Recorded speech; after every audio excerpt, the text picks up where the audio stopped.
And this photo proves that the General Douglas MacArthur, this is the original sala, is over 100 years old piano. Father, okay. Yes, po. Father ni Rina Gamboa. Yes, okay. po. For this to leisure. Paano yan nag-work?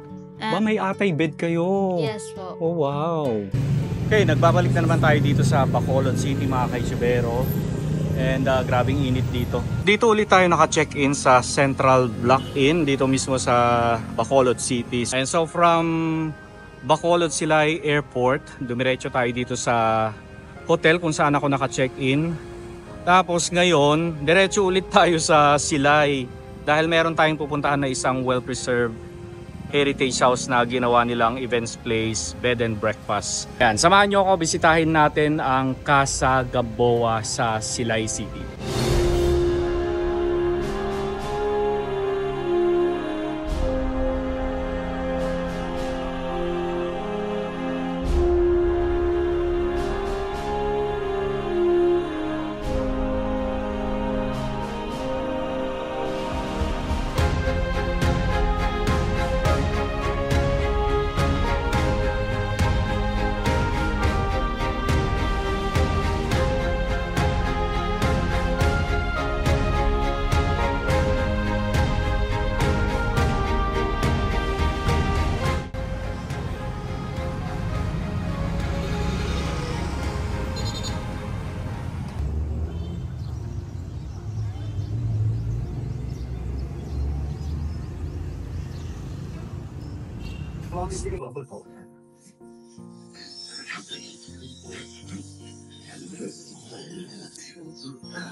Halika, pasok tayo sa loob ng simbahan.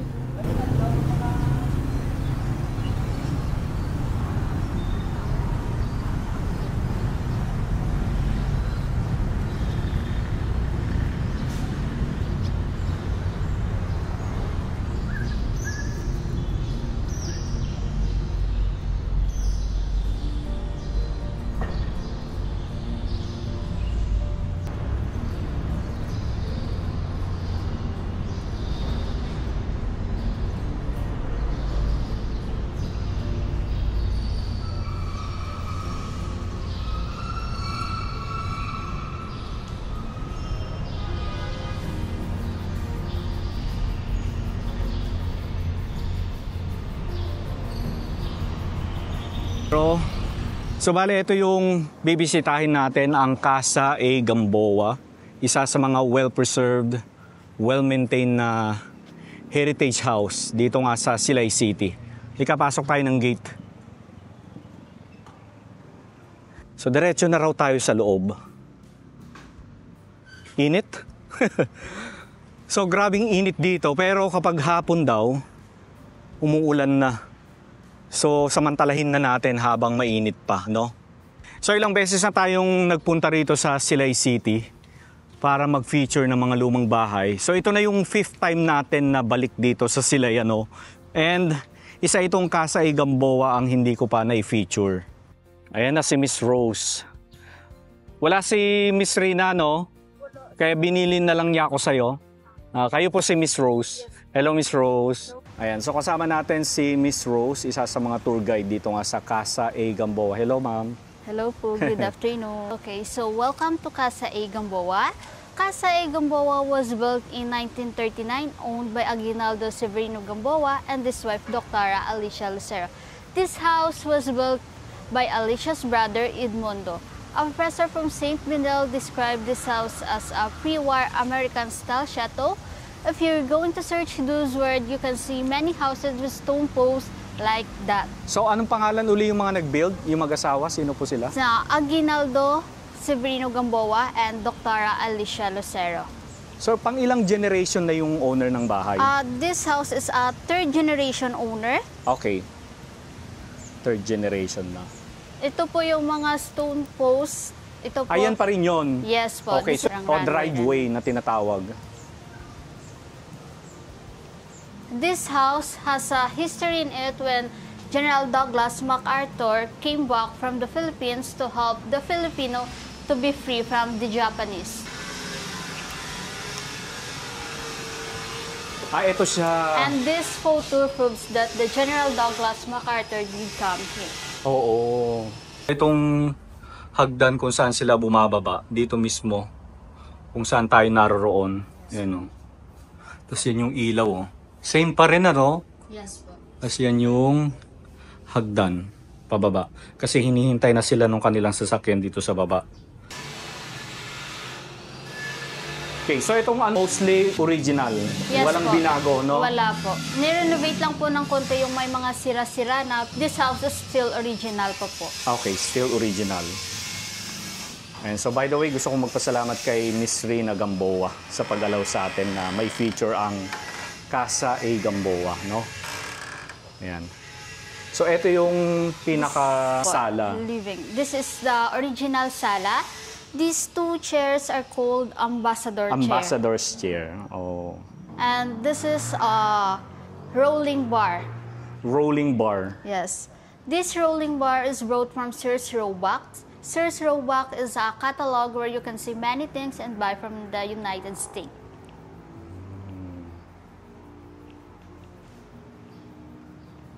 Di ba? And this is the old telephone. This is the first child of Aguinaldo and Alicia. This is Doreen Gamboa Fernandez, a famous food writer. She wrote book in Filipino gastronomy. Doreen Yes po. Gamboa Fernandez. And this is the second child, Dalia. Dalia is a concert pianist. She did many performances in the cultural center of the Philippines. And this piano is over 100 years old piano. And still working pa po siya. Oo. You can try po if you know how to play. And this is the library. Oh, ito library. Because Aguinaldo made sure that his three children read books because for him education is vital.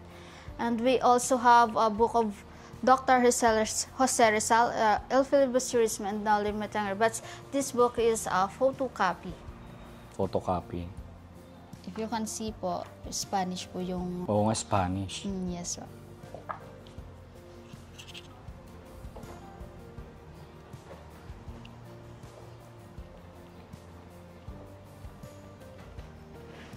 And this is the third and only son, Danilo Gamboa. Tatlo lang sila. Yes po.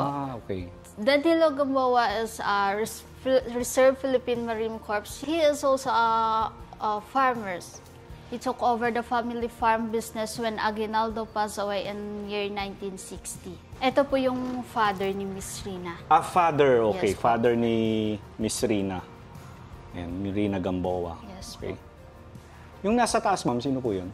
Yan po yung balig lolo na po nila. Lolo na. Okay, okay. Great-grandfather ni Miss Rina. Ito si Miss Alicia Yes po. Lucero Gamboa. Okay. Dito naman tayo. Ito naman yung dining. Ito naman po yung dining room. We also accept private bookings here, 1 to 2 days advance reservation. Siyempre for preparation kasi, no? Yes po. Oo. And this table is not originally from the house. Kasi po dati nung nag-war, yung mga Japanese po na kumuha ng iba't ibang gamit sa iba't ibang bahay. So pagbalik ni Mr. Aguinaldo, binalik niya din po lahat ng gamit na na hiniram ng mga Japanese. So itong table po is walang may nag-claim. Okay. So hanggang ngayon nandito pa rin siya sa bahay. And dito po is breakfast room. Silip lang tayo. Ito yung pinaka-veranda. Ginagamit din ito for event din, ano? Yes po. Kung mga may dinner po na gustong fresh air, dito lang po sa labas. Kasi air condition na dito no? Sa dining po, Sa air dining. condition. Sinasara na lang yan Yes po. pag bukas yung aircon. Siyempre lahat dito original nga, no? Kita nyo yung flooring nila. Tapos ito naman yung kitchen. Ito naman po yung kitchen. Di ba? Maayos ang kitchen nila. Organized. And this is a old fire extinguisher. Ang galing naman yan. Paano yan nag-work? Nang itatapon mo na lang po Kasi may siya. tubig. Yes po. Tapos mababasag na lang po yan. Ang galing. Kakaiba yan ah. First time ko makakita na ganyang Ganyan. kaliit. So mga aparador, platera. Dito na po tayo sa mga rooms. Ito na yung mga rooms. Yes po. Ito ba yung entrance papunta rito sa mga room? Wala sa sala? Meron. Dito po. Dito lang tayo dumaan. Dito na tayo dumaan. Kasi sa Okay. kitchen tayo galing. Okay. Kasi po, as you can see, yung mga doors is parang connected to one another. Oo. Kasi ang total ng doors dito sa bahay is 40. 40. doors. Dami, no? Yes po. Kasi makikita na po, connected lang sa lahat. Lahat. And this is Danilo's room. Danilo's room. Yes Who po. is Danilo? Ang ikatatlong anak po. Okay. Yung nag-iisang lalaki? Yes po. Okay. So, ito yung room niya. Yes po. This is Danilo's room. This is also available for bed and breakfast. This room costs 2,800 per night, good for 2 person. And including na po yung breakfast for 2. For 2, how much ulit? 2,000? 2,800. 2,800. And naka-aircon ka na. Yes Pero po. syempre walang TV. Wala lang po. Oo, TV. lalabas ka kung gusto mo manood. Yes po. Kasi may TV naman sila doon sa sala. Tapos yung cellphone po is may wifi naman po. Meron naman. Okay, Yes po. syempre importante yun. No? Okay. And then po yung may sarili din po siyang banyo. But yung banyo is na po, modern na. Ito yung banyo. Yes po. Pwede masilip. Yes po. Ito yung banyo. Okay, modern na. Feeling ko ito yung mga add-on na, no? Yes po. Ito lang po yung dinagdag. Oo. Okay, next naman tayo. Dito naman po tayo sa guest room. Ito naman yung guest room. Para sa mga guest ng mga po, pamilya. ng pamilya. This Pero is ngayon, also kinonvert nila sa 2,800 per night, good for 2. With breakfast na din po siya. Then may air condition, may sariling banyo. This is 2.8 din. 2,800 din po. Sa mga magkaibigan lang, Magkaibigan. Yes. And then may banyo na din po siya. Di ba? Malinis, maayos. Tsaka pag nag-i-stay ka kasi sa mga lumang bahay, ang feel mo talaga is travel back in time.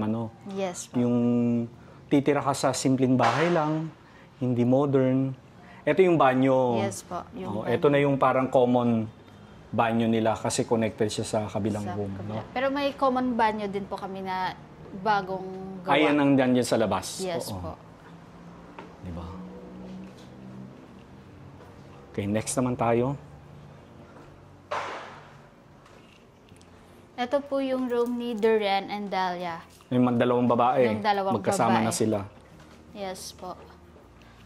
May atay bed kayo. Yes po. Oh, wow. And this is the Atay bed made by Eduardo Atay, a famous Chinese furniture who lives in Binondo, Manila. Oo. Diba? Yes po. Kung meron ka pong bed nito nung mga kapanahunan, you're considered in the upper class of the family. Oo, syempre. Tsaka mahal na ito ngayon. Yes diba? po. Tapos wala na pong mga ganito. Oo, totoo. Yung iba meron, reproduction. Yes no? po. Ang atay bed Unlike may dito sa original pa talaga. may parang kalabasa dyan. Tapos may mga design sa ilalim. Na Sa mga hindi pa nakakita ng atay bed, ayan. Tapos sulihiya ang ilalim, no? Original pa rin to, Yes no? po, yes po. Okay. And how much ulit ito? This room costs 6,500 per night, good for 4 people, and also po may breakfast na din po sila. Okay. Kung kayo mag-asawa, may dalawa kayong anak, pwede ito. Or kahit 4 kayong magkakaibigan, pwede rin naman, Pwede no? din po to. And may air condition na din po siya, Oo. and then may sariling banyo. Di ba? May sarili na ring banyo. Open daw talaga ito sa mga mamamasyal lang dito para mag-tour dito sa bahay, no? Yes po. Ayan, so matagal na rin pala open for tourists, no? Okay. And So next naman tayo. ito po yung last room na available for bed and breakfast. So ito naman yung last bedroom. Nanay's Daling's Nanay room. Daling's room. Nanay Daling's is the 3 nanny of the 3 children. Pre-nanny meaning parang pinakayaya. Oo, yeah, Okay. yan nilang tatlo. Nag-alaga sa kanila, Yes po. magkakapatid. Yes po. So ito yung room niya. Kaya tinawag siyang Nanay Nanay Daling's Daling's Room. And how much naman ito per night? Ito po is 2.5 per night with breakfast na po siya and then good for one lang po siya. Good for one lang. Yes po. Okay.